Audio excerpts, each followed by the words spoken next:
Salut l'équipe, on est sur le trail qu'on aime. On est jeudi, prêt à partir pour les Templiers. Actuellement en train de boire le café chez le meilleur kiné de France, Théo Robin, en compagnie de Mathieu Delpech. Bonjour à tous, vous le savez, le trail qu'on aime, c'est un épisode classique toutes les 2 semaines. Et malheureusement, cette semaine, il y avait trop de trucs à faire. Mais on s'est dit qu'on ne pouvait pas vous laisser comme ça. Donc on vous fait une petite capsule en détente où on va vous parler de nos ambitions personnelles avant ce week-end des Templiers. Qu'est-ce qu'on attend le plus là-bas? Puis aussi, on vous fait une petite preview ou en tout cas des petits pronostics des favoris avant de conclure sur nos derniers conseils pour bien réussir votre course. Bonne écoute. Le LGQA aux Templiers, la capsule.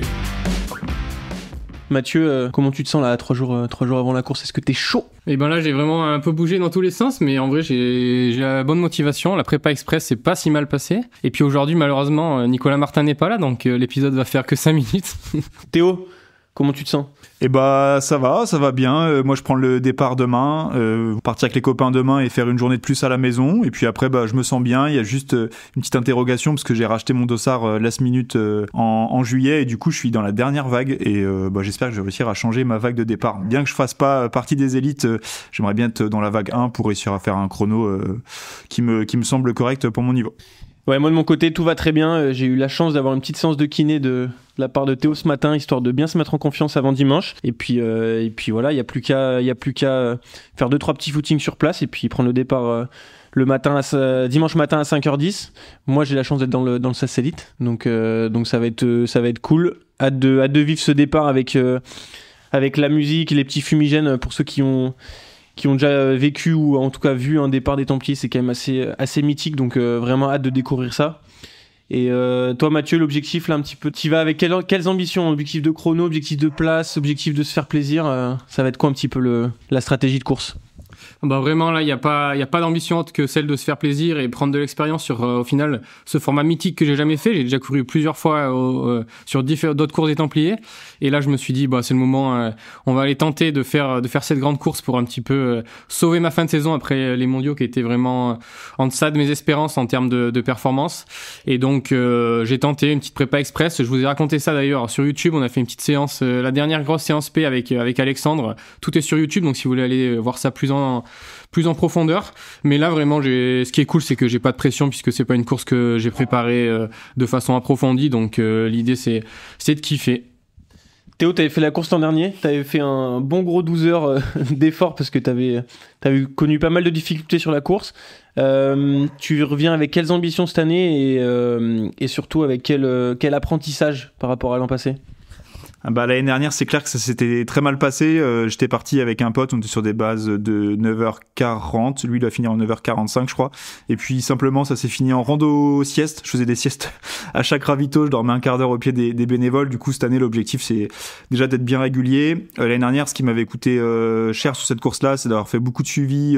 Le vendredi et le samedi, j'avais passé mon temps sur le salon. Notamment mon ravito le vendredi sur l'intégrale d'Écosse. Voilà, exactement. Et puis, j'avais chopé froid. Puis, tu croises plein de monde, des copains et tout que t'as pas vu depuis longtemps, donc forcément c'est pas idéal sur le sommeil, le froid, et puis du coup tu manges sur le salon, donc c'est pas le top. Et du coup cette année pour les Templiers, je vais rester tranquille à la maison, je vais passer sur le salon mais vite fait 1 heure ou 2, et puis après je vais surtout bien pacer au niveau du cardio. L'année dernière j'étais parti un poil trop haut et je pense que ça m'a coûté cher, et du coup j'étais très bien à Saint-André-de-Vésine, puis après ça s'est vite dégradé, et puis je pensais pas que la fin était aussi dure, surtout à partir de la Salvage où au final faut plus tant courir que ça, faut beaucoup marcher, en tout cas ça devient beaucoup plus raide, le ratio kilomètre dénivelé est beaucoup plus élevé, donc voilà, cette année partir aux sensations, être bien au moins jusqu'à la Roque, vraiment en gestion, en étant facile, et puis j'ai hâte de reprendre du plaisir parce que le parcours est vraiment magnifique, surtout à partir de Saint-André-de-Vésine. Je trouve ça vraiment ouf, ça change vraiment des Alpes, et puis ce que je trouve chouette, c'est qu'on croise beaucoup de potes, de connaissances sur le parcours, donc ça c'est vraiment un superbe événement pour finir la saison. Ouais, moi très clairement je pense que c'est un de mes événements, si ce n'est mon événement préféré de l'année.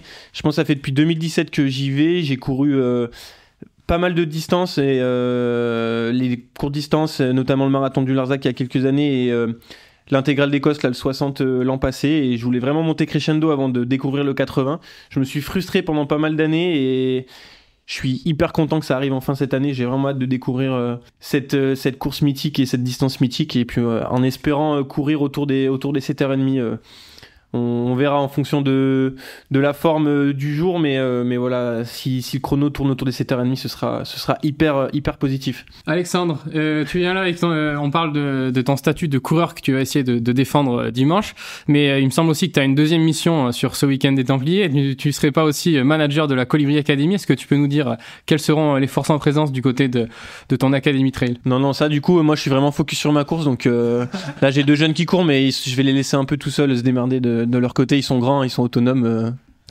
Non, effectivement, ça c'est chouette aussi quand on peut partager un événement avec les jeunes et qu'on a aussi l'opportunité de courir. Parce que pour ceux qui ne le savent pas, effectivement, le dimanche, en fait, il y a uniquement le 80.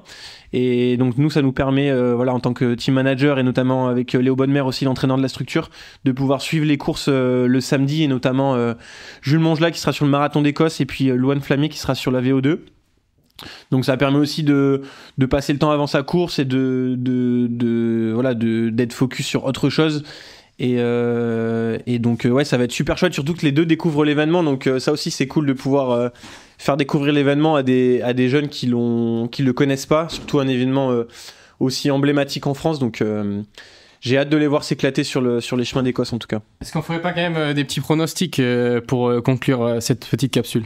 Eh ben justement, pendant que Théo est en train de gentiment me masser ce matin, je lui disais que, en tout cas chez les garçons, je voyais Hugo Deck et Simon Pacard être très très forts. En tout cas, si c'était un choix du cœur, je pense que c'est eux que je mettrais devant, et je pense que sur le papier ils vont être aussi très forts. Et puis chez les femmes, j'avoue que j'aimerais bien voir une Marigon Calves pouvoir jouer les premiers rôles, parce que il y a son copain est originaire de là-bas, et elle y est très souvent, elle connaît très très bien les chemins, donc j'avoue que si on pouvait avoir une victoire française, en sachant que pareil pour ceux qui le savent pas, c'est le 80, c'est une course qui a été très très souvent été remportée par des étrangères, donc là ça serait bien que ce soit une Française qui remporte la course. Et vous, on est comment sur les pronos? Moi, je pense qu'il faut pas oublier Sébastien Speller, même s'il est plus au niveau de ses grandes années, c'est sur cette course qu'il a fait les plus grosses performances de sa carrière.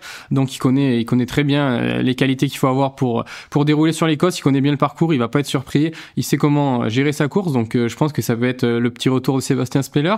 Et puis, chez les filles, Caitlin Fielder, qui l'an dernier avait fait une masterclass avec une belle remontada et avait fini 15e au scratch. Donc, elle aussi, elle connaît son sujet. 21e, merci Alex pour les précisions. Elle connaît son sujet et je pense que ça va faire très mal. Théo, un petit prono? Chez les hommes, moi je verrais bien Thibaut Garivier, c'est toujours Nico là qui l'entraîne sur les parties juste avant les compètes, et il a montré quand même une grande forme à l'UTMB, et puis les petites séances que j'ai vu passer sur Strava avaient l'air bien solides, donc je pense que Thibaut, peut-être pas forcément pour la gagne, mais en tout cas faire une très belle place et bien finir la saison, je trouve que ça serait très chouette pour lui en tout cas. Et chez les femmes?